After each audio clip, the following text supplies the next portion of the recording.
Time to connect with Congress, a segment where we talk directly with Washington lawmakers who represent us here in the San Joaquin Valley. Right now, we're talking with Democratic Representative of California's 21st Congressional District, Jim Costa, live from Washington, D.C. Congressman Costa, thanks for taking the time. Thank you, Kim. It's always great, as I say, to be on a great day. Thank you. Thank you.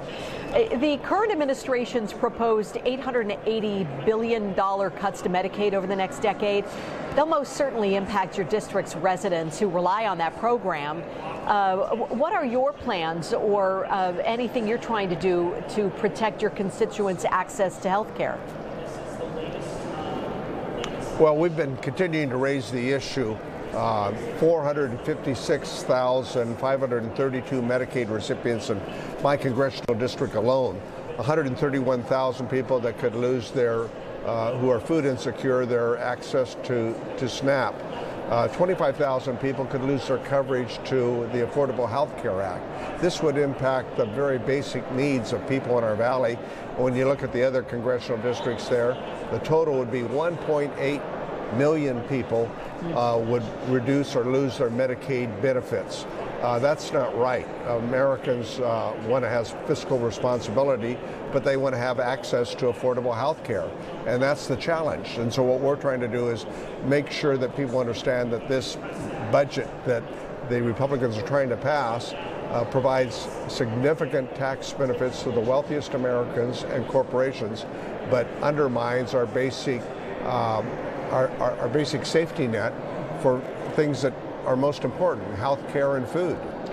Yeah, I want to show our viewers now kind of an expanded look, not just in your district, but other congressional districts here in our San Joaquin Valley, to see just how many people you're talking about that could be affected by this. We've got a graphic to show that close to 2 million, with almost 500,000 residents in just your district. So what would you tell your constituents if these cuts actually do get passed? Well, they're irresponsible, and it's priorities put in the wrong place. We need to deal with our budget deficit. I think there's concurrence on that on a bipartisan basis. Having said that, this is not the way to do it. This budget reconciliation process doesn't involve the bipartisan compromises necessary to look at revenues and to look at our deficit and to figure out how to finance the most important elements that the federal government provides, which is health care to Americans, Social Security, the things that people care about that have invested in this country throughout their entire lives. So we need to get back to the basics. This budget reconciliation process does not do that. When we talk about some changes with the Trump administration to try to save some money, that's led to the termination of some National Park Service employees, maybe 1,000 nationwide, and that certainly has trickled down to our precious national parks in our region.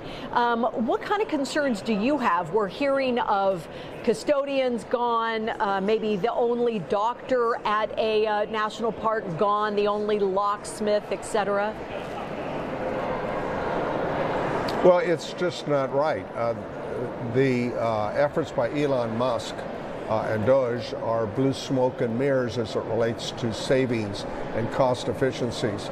Our national park system is something that Americans cherish, and as spring and summer come around, people want to go and be able to use our national parks. They belong to everybody.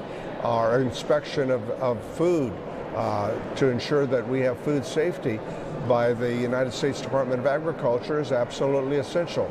Our air traffic controllers, we've been needing to add additional people to ensure air traffic safety. These kinds of indiscriminate cuts by a group of people who don't really know what they're doing, I don't think is the way to provide cost efficiencies and savings that we should do.